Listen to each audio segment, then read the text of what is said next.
Today we travel to Rio de Janeiro, the heart of Brazil, and also the hometown of Brazilian sweetheart Daniella Perez. She was a rising star, lighting up TV screens across the nation every week.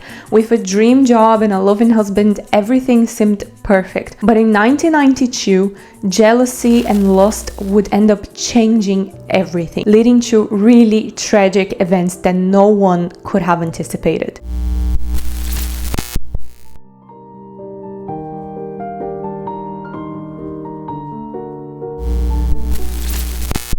Hello and welcome back to Weird It Out. Before I dive into today's case, I want to take a moment to provide a quick disclaimer. This video contains information that has been researched from various sources that are available to the public. While I strive to provide accurate and up-to-date content, sometimes details may be misunderstood or incorrect. If they are, please feel free to leave a comment and let me know. Viewer discretion is advised as some topics may be disturbing to some audiences. With that being said, if you like true crime and dark mysteries, make sure to subscribe on my YouTube channel and also on Spotify.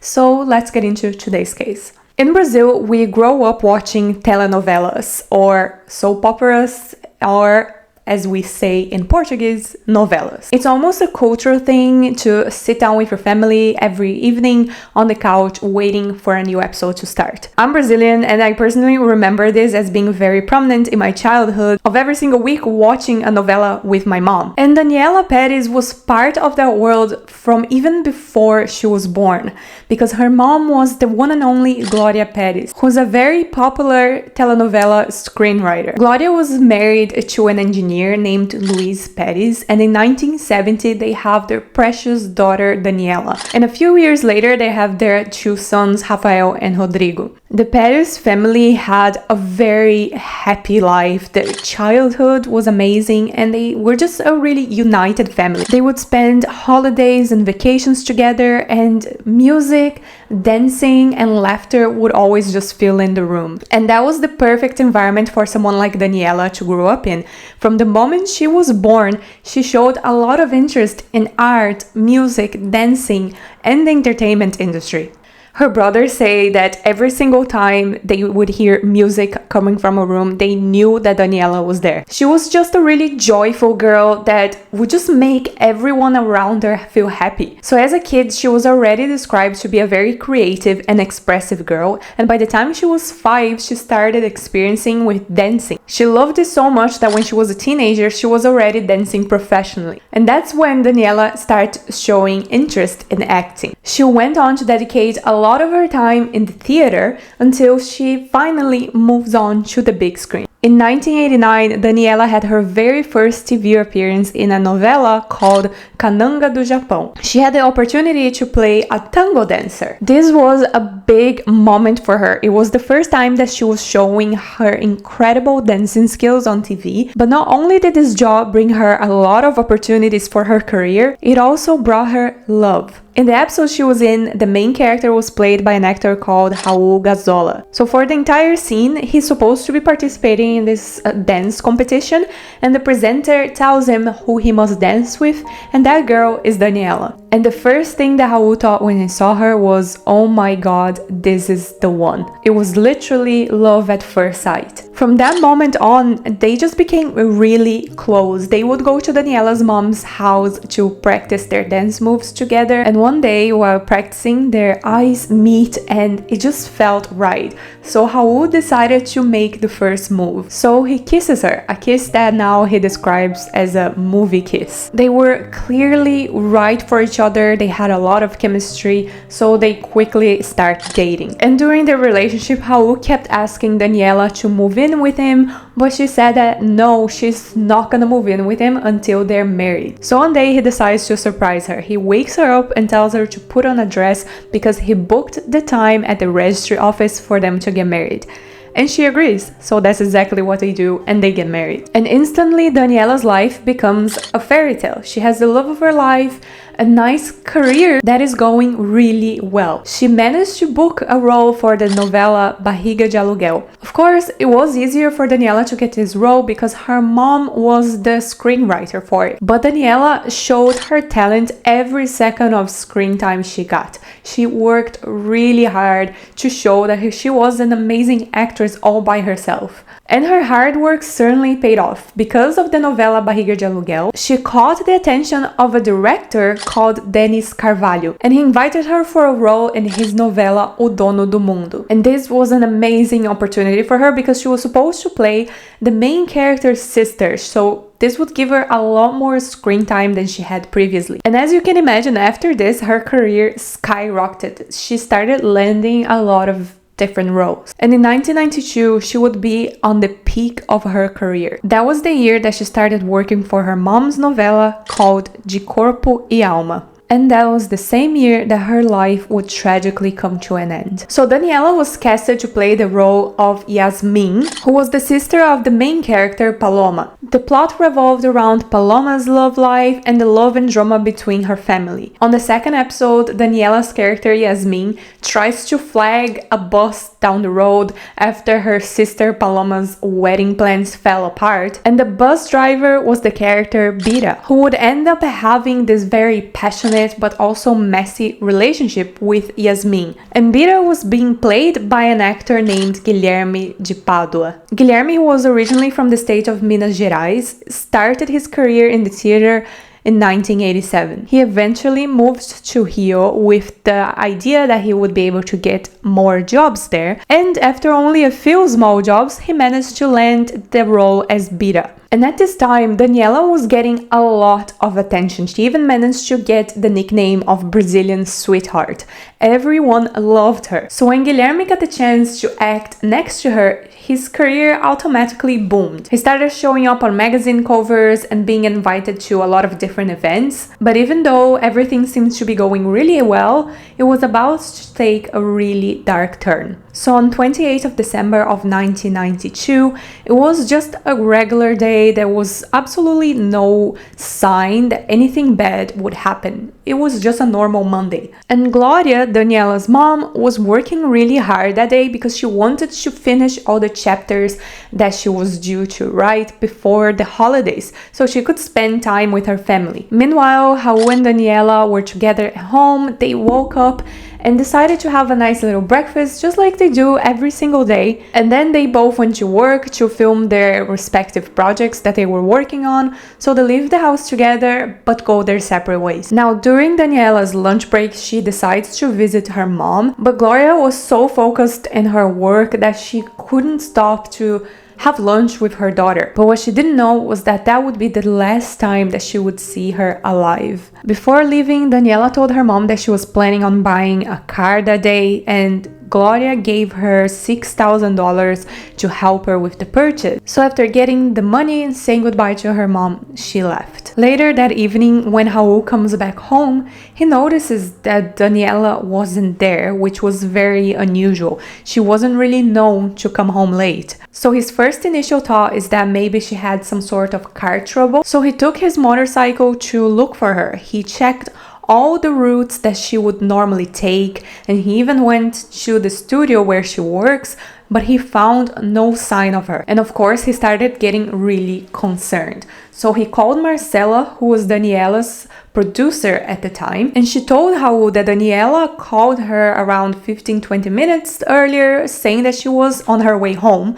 but she never got home. And Daniella even missed her dance rehearsal that evening, which was definitely not normal for her. And this started to bring a lot of concern to her family, her friends, and her colleagues. Now, at that time, Rio de Janeiro was dealing with a really bad case of kidnappings.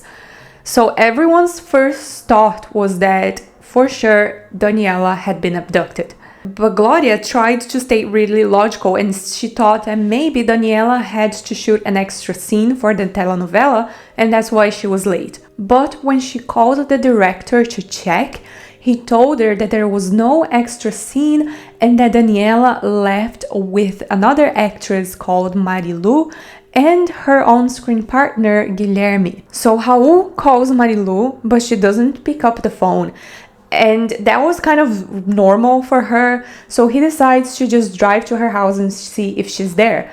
And thankfully, she is, but what she has to say doesn't make him any happier. She explains that she left the studio before Daniella and Guilherme because when they got to the parking lot, there were a few kids who were gathering there trying to ask for pictures and autographs. And this is a common occurrence in that studio because people know that's where the actors work and they just want to try and get a picture. So it wasn't anything weird that she would stop to take pictures with some kids. But what was still unusual was that no one had seen Daniella after this. And the only person here who might know where she is was Guilherme. But while Daniella's loved ones are anxiously looking for her, at around 9:40 p.m. a man named Hugo Silveira was at his mother's home with his grandchildren, and they were watching the telenovela, and when it finished, they took off and started driving back home. But while on the way home, he was driving down this avenue that's a very empty and dark avenue, really close to his house. And he notices these two empty cars parked on the side of the road. And he instantly had a bad feeling. But not only that, he remembered that there was a robbery nearby a few days ago and that the police officers told him to report to them if he noticed any suspicious activity in that area. So to stay safe, he decides to take note of the car's registration numbers. Now the two cars were parked one in front of the other, and from Hugo's perspective, he could only see the back of one of the cars, and he could only see one of the registration numbers. So he writes it down, but then he decides to drive down the road, take a U-turn, and come back to check the other car's registration. That's when he realized the first car wasn't empty. There were two people sitting in there, a man and a woman.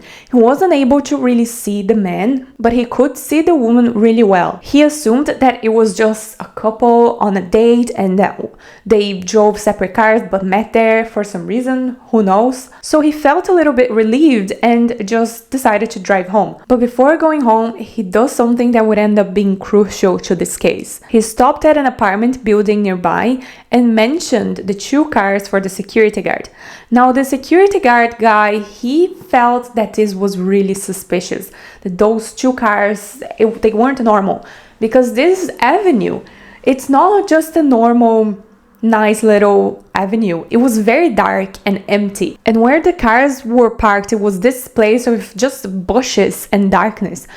Literally the perfect place for a crime to happen. So the guard, feeling really uneasy, decides to call the police and tell them what's going on, and they go to check out the cars. But when they get there, there's only one car, and that car turns out to be Raul Gazola's car, Daniella's husband. So the officer at the scene started walking around with his firearm because, like I said, this was a really creepy, strange, dark place. So he probably was a little bit scared. While walking, he noticed that he stepped on something. When he looked down, he was horrified to discover that he stepped on a human body, Daniella's body. So the police quickly contact Raul and tell him to go to the police station. Now when he arrived, they didn't give him a lot of information. The only thing he said was that they found his car, but they didn't find Daniella.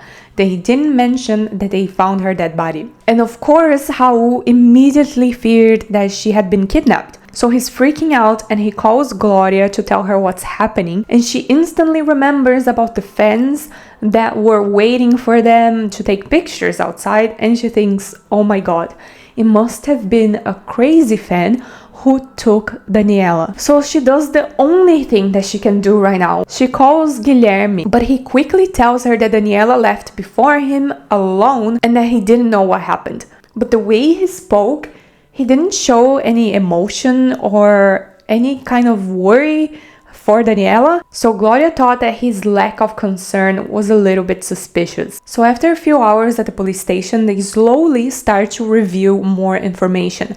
First, they say that they found the car but not Daniella. Then they disclose that a body was found, and after a few hours they confirmed that it was Daniella. And they also confirmed that she hadn't been kidnapped and that this wasn't a car accident or any other accident.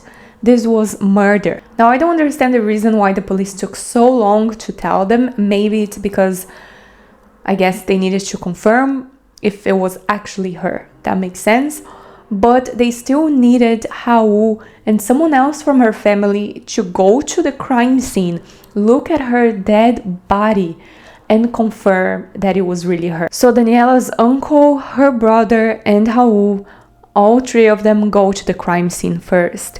And when they see Daniella's body, they just break down. Just imagine seeing your loved one like that. I can't think of anything worse. And Raul later said that as soon as he looked at Daniella, it proved to him that we do have a soul, because he could feel that her soul just wasn't there anymore.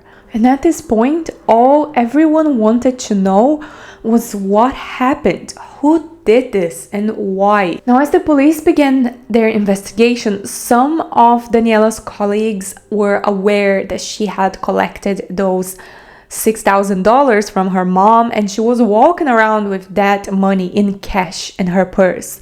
So they suspected that this was probably a robbery gone wrong. Someone tried to rob her and then kill her. Now, her bags were missing and nobody was able to find the money. So it did make sense that it could be a robbery, but the brutality of the crime suggested otherwise. Daniella's face was severely bruised. She was stabbed 18 times. So this wasn't just a robbery gone wrong. This was a passionate crime. So continuing the investigation, the police goes to nearby buildings and houses looking for more information. And that's when they stop at Hugo's building. This guy honestly is the savior of this case. If it wasn't for him, I don't even know if this would have been solved. So Hugo tells them what he saw, the car, the couple in the car, and he gives them the registration numbers that he took note of. And he was also able to describe the woman in the passenger seat. Meanwhile, Daniella's family and colleagues were all gathered at the police station, having mixed emotions of anger, confusion, and sadness. And that's when Guilherme and his family also arrived. And Guilherme instantly approached Raul, hugged him, said how bad he felt about the whole thing. But Raul was desperately asking him what happened. What happened? Who took her? Who killed her? Because he was the last one to see her, so he must know something. But Guilherme just went into shock when Raul asked him, and he was like putting his hands up and being all weird, saying, I don't know what happened, I don't know, the fans were just children, it couldn't have been them, but I don't know anything. And that's definitely very suspicious. And now is when the car's registration number comes into play. So during the investigation, the deputy reviewed a list of actors who worked at Daniella's studio to see if he could think of anyone who could have possibly been there at the same time and maybe had some more information. And when he checks the list of names and their car's registration, he notices Guilherme's name. And when he looks at it, he is shocked. His car registration closely matched the number reported by Hugo. The only difference was the first letter. So Hugo reported that it started with an O, but Guilherme's registration started with an L, but all the other numbers and letters were the exact same. So that was enough for the deputy to suspect that it was Guilherme's car at the scene. So the very next morning, officers go to Guilherme's house and ask him to come to the police station for an interview. And he starts telling his side of the story. He says that him and Daniella had filmed the episode that day, and after that they did leave the studio together, but when the kids came and asked for pictures, Daniella quickly left right after. Then he claimed that he left to pick up his wife at a shopping center and went home. But the police went to this shopping center to check if he was there or not, and they were able to confirm that he was not there at that time. So now the police definitely doesn't believe him. He gets interrogated for over 10 hours and they even conduct a physical evaluation. And that ends up revealing scratches on his arm that looked very much that were caused by a woman's nails. But despite this, Guilherme continued to deny any involvement in Daniella's murder. And in the meantime, the police was checking his car. They looked inside, they looked to see if there was anything weird. And what they noticed is that on the registration plate, there was a little mark next to the L that it was turning into the shape of an O. So that was clear evidence for them that he tampered his registration number to change it from an L to an O. And why else would anyone do this unless they committed a crime? At this point, after hours and hours of interrogation, Guilherme realizes that he is in deep trouble. So he finally confesses to killing Daniella. But why? Why did he do this? He was married, his wife was 4 months pregnant. Why would he ruin his life and kill someone? What was the reason? And of course, as you can imagine, Guilherme has a little story to tell. He claims that Daniella was absolutely obsessed with him and wanted a relationship with him, but he didn't want it because he was married and he just wanted to keep it professional. And according to him, her behavior started becoming threatening, so he decided to arrange to meet her that day to just talk, So he brought her to this secluded location, which is a great place for a little chit-chat, and he says that she was just acting completely insane, and when he tried to tell her to stop chasing him, she wasn't happy, so she attacked him, and that would explain the scratches on his arm. And his story got even crazier, if that's even possible. He claimed that Daniella started crying, so he turned around to get her a napkin from the car because he's such a gentleman. But when he turned back around, she had scissors on her hand and started trying to stab him. At that moment, he says that he blacked out, and when he got back to reality, he looked down and saw Daniella's dead body. So realizing that he had just murdered her, he decided to stage a robbery by stealing her bag and stabbing her more to make it look more convincible. And then the police asked him, okay, and where is that bag with the cash then? And he had no words because he didn't have the bag. As a matter of fact, nobody knew where the bag was. There were some rumors going around that the police officers that were at the scene found the bag and they took the $6,000 and shared between them, which, let's be honest, it's very possible, but for legal reasons, this is just alleged. Nobody knows if this is true. So people did know that he didn't have the bag. It was gone. Now, after Guilherme's confession, the police still didn't believe his story. It honestly made no sense. And another significant question remained. Who was that woman next to him in the car? And despite his bizarre story, what mattered at the moment was that he confessed, right? So he does get arrested, but while in prison, he gave a lot of interviews trying to continue manipulating the story. He wanted the public to see him as this loyal husband who was just declining Daniella's advances and how much of an obsessed woman she was. And as an attempt to try and make people believe even more that he was a devoted husband, he offered to show people his private parts because he claimed he had his wife's name tattooed on it. So that was proof of his loyalty to her, which is just completely insane, let's be honest. So as the investigation continues, officers started to suspect that Guilherme's wife, Paula Tomás, was involved in the crime. So they brought Paula in for questioning, and she initially admitted to being at the scene but denied participating in the actual crime. But after a lot of pressure from the police, her story changed.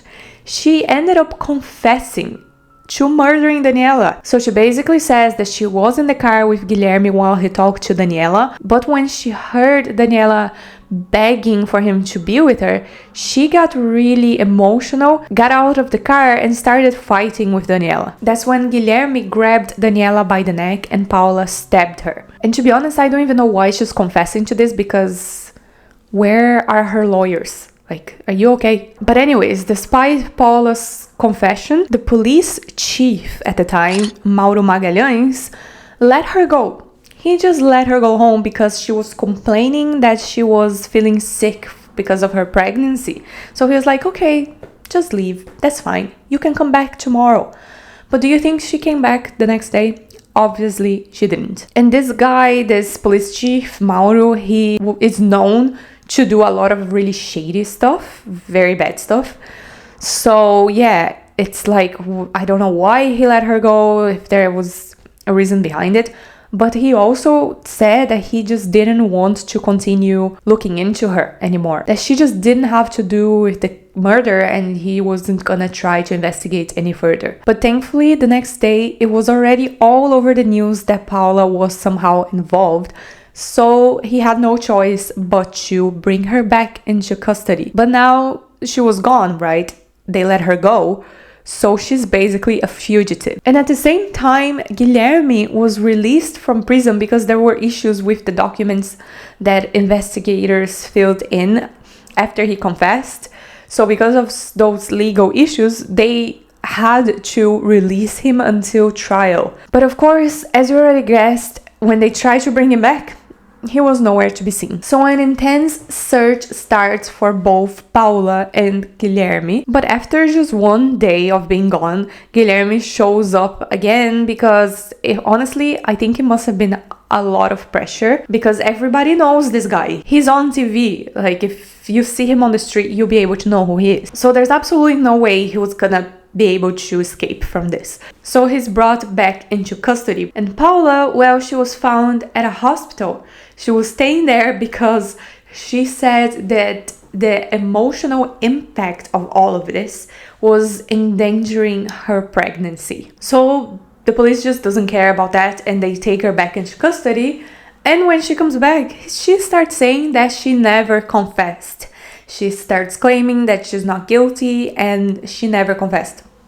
Okay. And in the meantime, Daniella's family hired a lawyer because they were really scared that the killers were gonna get away with it. And let me tell you, they were trying really hard to do so. Guilherme's lawyer was trying to ruin Daniella's reputation. He even went on to suggest that she was physically abused by her husband Raul and that she told Guilherme about this and asked him for help. But again, there was no proof of this. I don't know how they thought that this was gonna help their case. And the police wasn't convinced. They continued to believe that the crime was premeditated. And while this is happening, the media is also not helping at all. They start using romantic images from, like, literally scenes from the novella when reporting about the case on newspapers and magazines.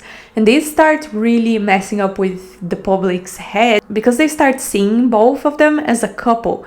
So they start really buying into that image of them being in an affair or something. But no matter what, everyone close to Daniella continued to defend her and say that she had absolutely no interest in Guilherme, that it was actually the other way around. Guilherme had been the one who was persistently seeking her out, and he even went as far as to ask Gloria for more screen time with Daniella, because he was just so excited about the success that he was getting from being her romantic partner, and he was really afraid to lose it all. And also, thankfully, there were a lot of witnesses at the studio who reported seeing Guilherme's behavior with Daniella. They said that on the day of the crime, Guilherme looked really agitated and stressed out, and that Daniella was really uncomfortable the entire time. She even asked a friend to please not leave her alone with Guilherme. So definitely there was something wrong there. And what's even stranger is that day, the scene that they were filming was a breakup scene between Bira and Yasmin, their characters. And right after finishing the scene, Guilherme just left and ran off crying. And then he came back and gave Daniella a note. But some people heard Daniella saying, "Why are people like this? Trying to turn something into a thing that just can't happen." So it was clear that he was trying to do something. I don't know if he was trying to get with her or he was just upset because he was about to lose his role as beat up or his, screen time, because the whole point of his character was being in a relationship with Yasmin, Daniella's character. So that would lose all of the attention that he was getting, that he craved so much. So could that have been the reason why he murdered Daniella? And it's all very confusing. Everyone was struggling to understand what actually happened that night, because he's telling a different story, Paula's telling a different story. They need more witnesses to get the truth. And Raul and Gloria just couldn't stand how much Guilherme was trying to make Daniella look like the villain. So they decide to take matters into their own hands and continue investigating by themselves. So Raul managed to track down the parents of the kids who stopped to take the pictures with Daniella and Guilherme. And what they said changed everything. The parents revealed that night, Daniella looked really nervous and Guilherme really agitated. And after taking the photos, Guilherme left first, followed by Daniella. The parents then said that they followed Guilherme's car and they saw him wait at the side of the road when Daniella went into a gas station and Guilherme then drove into the gas station. After that, they just drove home, so they don't know what happened next. But of course, Raul and Gloria are determined to find out the truth. So Gloria speaks to someone that works at a gas station who ends up saying that they witnessed Guilherme hitting Daniella and then putting her in his car. So okay, that's great, she has more information, but she needs people to testify in the trial. So she starts persistently contacting other employees from the gas station, but nobody wants to talk to her because they're scared that if they do, something bad will happen to them. But one day she decides to just show up at one of the employees' house and knock on his door, and when they don't answer, she comes back with a picture of Daniella in the crime scene, puts it under the door, and then they open the door and decide that after seeing that horrifying picture, that they're going to testify. And now, with multiple witnesses agreeing to speak, the true sequence of events began to unfold. And here's what actually happened. So Guilherme left for work that morning, but before getting to the studio, he drops off his wife at the shopping center, hoping to make an alibi. He then goes back to work, and on lunchtime, he drives back to the shopping center, picks up his wife, and a witness says that they saw a blanket on the back seat. And turns out that Paula was there hiding under the blanket the whole time. So after filming the novella at around 9 p.m., Daniella left the studio, walked towards the parking lot, and Guilherme starts following her. I haven't seen anyone say this, but I do believe that he was trying to confront her right there and then. But when the kids came to take the picture, that kind of made him back away, and that's why he was extremely nervous. So after the pictures and everything, Guilherme and Paula follow Daniella into the gas station and they force her to exit her car. Guilherme punches her in the face, which causes her to faint. He then lays her in the back seat of his car. Paula drives that car into the wooded area and Guilherme drives Daniella's car. Now in the woods, that's when the couple stab Daniella multiple times and just leave her body there. And after the murder, they take their car, drive into a gas station and ask for a guy to clean it. And after all of that, they go back home. Paula decides to rest because she's pregnant. She's so tired. Poor her. And Guilherme went on a walk to dispose of the murder weapon somewhere. The next day, the news of Daniella's murder spread really quickly, and that's when, to avoid suspicion, Guilherme attends the police station and pretends to be so sad and distraught. Now they had a lot of information that would help them during the trial. And something else that makes this case even crazier is how Guilherme even ended up being in the same novella as Daniella in the first place. He wasn't supposed to be there at all. They were looking for another actor, but that guy was busy doing a different novella, And then when they couldn't find anyone else, that's when they decided to go for Guilherme.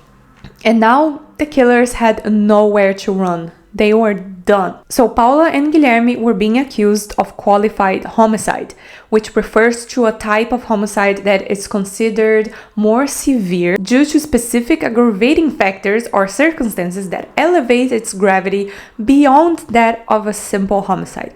So in this case, it was the premeditation of the crime and also the killing of a vulnerable individual, because Daniella was basically unable to defend herself. And something that's interesting here is that before this case, qualified homicide was not part of the list of heinous crimes in Brazil. And because of this, the sentence that Guilherme and Paula were gonna get wasn't gonna be really that strict. So when Gloria was made aware of this, she led a massive movement that aimed to include the crime of qualified homicide into the list of heinous crimes.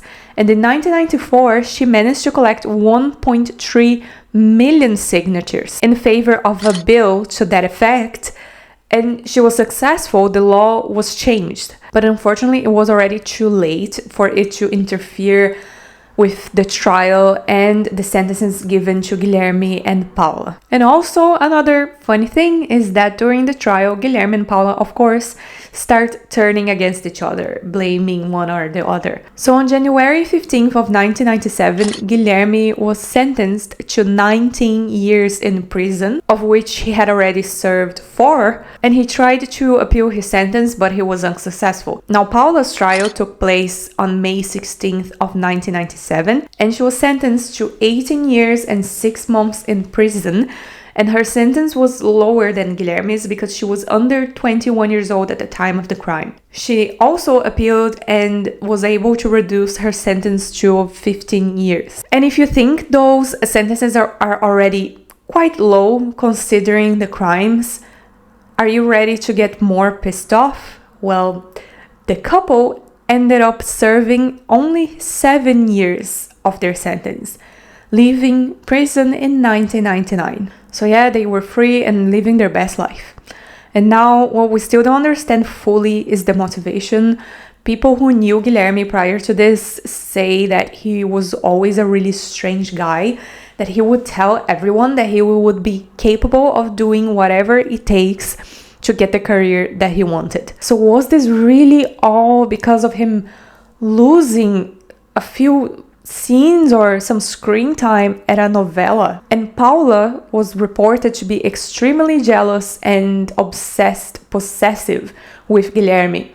She even started fights with people because of him. And also remember Guilherme's tattoo with Paula's name? Well, turns out that Paula had the exact same tattoo in her private area with Guilherme's name. And the most bizarre thing is that they got that tattoo 10 days before the murder. So how far ahead did they plan this? And were the tattoos some kind of pact between them? It's all really weird. But as you've seen, their loyalty for each other didn't last that long because, well, they turned against each other during their trials, and also they got divorced while in prison. Now, when Guilherme was released, he ended up becoming a pastor.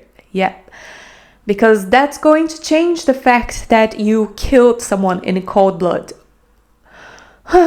Anyways, and it's also so bizarre that the entire time that he was in prison and also after his release, he had fans. He had people who just really cared about him and thought that he was not the evil guy, he was just a saint. And after his release, of course, he was doing more and more interviews, trying to say that he is still this angel, this amazing guy, and that the story being told is not real. And in November of 2022, Guilherme passed away at 53 years old from a heart attack. But before that, he lived 21 years free, only 1 year less than Daniella was when he took her life. He spent 21 years pretending to be an amazing religious person who redeemed himself, and he kept saying how he was gonna expose the truth of what happened. But the only truth was that him and his ex-wife didn't deserve to live the life they did after being released from prison, after taking Daniella's chance of living. As for Paula, nobody knows where she is now. She changed her last name, but she's out there living her best life in freedom. Daniella was buried with thousands of people watching and shouting for justice. She was only 22 years old. She had her entire life ahead of her, and it was taken so disgustingly in the most sickening way possible. Now, I highly recommend watching the HBO Max documentary about this case. It's called A Brutal Pact. It's just an incredible documentary. The way they tell the story is just beautifully made. And that's where I leave you with today's episode. So stay safe out there, and I'll see you guys next week. Bye!